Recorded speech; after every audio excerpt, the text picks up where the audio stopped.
जो द्विजाति यज्ञोपवीतधारी हैं, संध्योपासन करते हैं, वैष्णवी दीक्षा से भगवत शरणागति से संपन्न हैं, वे ही भगवान शालिग्राम शिला के पूजन के अधिकारी हैं। जो अनुपनीत हैं उन्हें उनका पूजन नहीं करना चाहिए। खुलकर कहें तो माताओं को शालिग्राम जी की पूजा नहीं करनी चाहिए।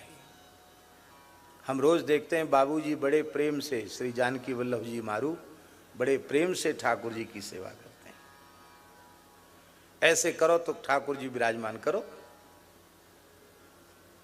आप लोग कहेंगे माताओं से क्या दुश्मनी है भगवान की? अरे भाई दुश्मनी नहीं है, माताएं तो सबसे बड़ी सेवा करती हैं। आप चाहे जितना इतर लगाओ, चाहे जितना दूध दही पंचामृत चढ़ाओ, भोग न लगे तो सब जय सिया राम। तो ठाकुर जी को अपरस में भोग बनाने की सेवा तो माताएं ही करती हैं। आप ठाकुर जी को भोग लगा सकती हैं, हाँ शास्त्र की मर्यादा है तो उनका स्पर्श न करें। नहीं करने की बात है तो न करें, उसमें हठ नहीं करना चाहिए। क्यों न करें ऐसा तर्क नहीं करना चाहिए। वर्तमान समय में एक परंपरा और चल पड़ी है कि माताएं अशुद्धि काल का विचार नहीं करती हैं, और लोग भी ऐसे हो गए हैं कि वो कहते नहीं भगवान की सेवा करने में कोई बाधा नहीं है, खूब सेवा करो, कुछ करो, ये तो शरीर का स्वाभाविक धर्म है, इसमें क्या शुद्धि क्या शुद्धि। ऐसा सिखाने बताने वाले लोग पैदा हो गए। मेरी प्रार्थना हाथ जोड़ के, इससे कोई फायदा नहीं, इससे हानि ही हानि है, कोई लाभ नहीं। और जिन घरों में इस प्रकार की व्यवस्था नहीं है, उन घरों की कोई भी वस्तु भगवान को निवेदित करने के योग्य नहीं है। वे किसी ब्राह्मण को, किसी अतिथि को, किसी वैष्णव को प्रसाद पवाएंगे, उन्हें पुण्य नहीं मिलेगा, उनको पाप लगेगा, क्योंकि तुमने उनका धर्म नष्ट किया है, तुमने उनका धर्म बिगाड़ा है। तो माताओं को 4 दिन अशुद्धि अवस्था के जो हैं उनका यथावत पालन करना चाहिए। आप लोग रोटी कौन बनाएगा? आजकल हल्ला मचता है, समान अधिकार समान अधिकार समान अधिकार। हमारे यहाँ देखो समान अधिकार, तुमको महीना में 4 छुट्टी मिलती कि नहीं? शनिवार शनिवार नेपाल में, और उधर रविवार रविवार छुट्टी मिलती कि नहीं? भगवान ने परमानेंट छुट्टी माताओं को 4 दिन की दी है। 4 दिन वो रेस्ट करें, तुम बना के खिलाओ और चौका बर्तन करो, सफाई करो घर की। ये है समानता। भगवान ने स्पष्ट कह दिया है, तस्मात् शास्त्रम प्रमाणम ते कार्य अकार्य। कार्य अकार्य की व्यवस्था में व्यक्ति प्रमाण नहीं है। शास्त्र, शास्त्र माने वेदादि शास्त्र, वही प्रमाण है। तो उसको ज्यों का त्यों हम मानेंगे तो ही हमारा लाभ होगा। अब आप लोग एक प्रश्न और कर सकते हैं कि मीरा जी के चरित्र में आता है कि सांप पिटारा राणा जी ने भेजा और शालिग्राम गई पाए। मीरा जी के चरित्र में आता है राणा जी ने सांप का पिटारा भेजा और ये कह के भेजा कि भगवान की सेवा भेजी है राणा जी ने।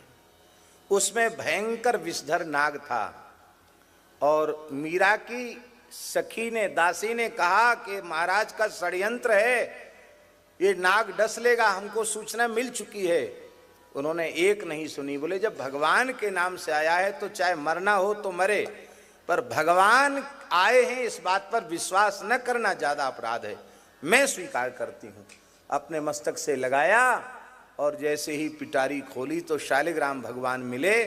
वो शालिग्राम भगवान आज भी वृंदावन में मीराबाई मंदिर में विराज रहे हैं। चक्रांकित स्वरूप है, मुख खुला हुआ है और उनमें चक्र का चिन्ह बना हुआ है। वो शालिग्राम भगवान आज भी मीराबाई मंदिर में वृंदावन में विराज रहे हैं। तो मीराबाई ने शालिग्राम जी की सेवा करी कि नहीं करी, ये प्रश्न लोग कर सकते हैं। आप मीराबाई हो जाओ, यहां एक छिपकली आ जाए, सब माताएं भाग के खड़ी हो जाएंगी।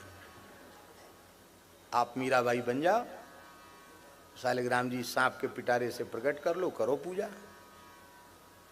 हाँ, एक बात और है, जो द्विजाति स्त्री वैष्णवी दीक्षा से संपन्न है और उनके रजो धर्म की निवृत्ति हो चुकी है, तो वे यदि चाहें तो वे भगवान की पूजा कर सकती हैं। ये भी शास्त्र वचन है। अब लोगों के घरों में क्या होता है, घर की सारी सेवा का भार भी माताओं पर और ठाकुर सेवा का भार भी माताओं पर। ये लोग कुछ नहीं करते हैं, पुरुष लोग कुछ नहीं करते, दिन चढ़े तक सोएंगे, स्नान ध्यान करके भगवत चरणामृत लिए बिना हम पानी नहीं पिएंगे, नियम नहीं है। उठते ही चाय पी लेंगे, इधर उधर डोलते रहेंगे,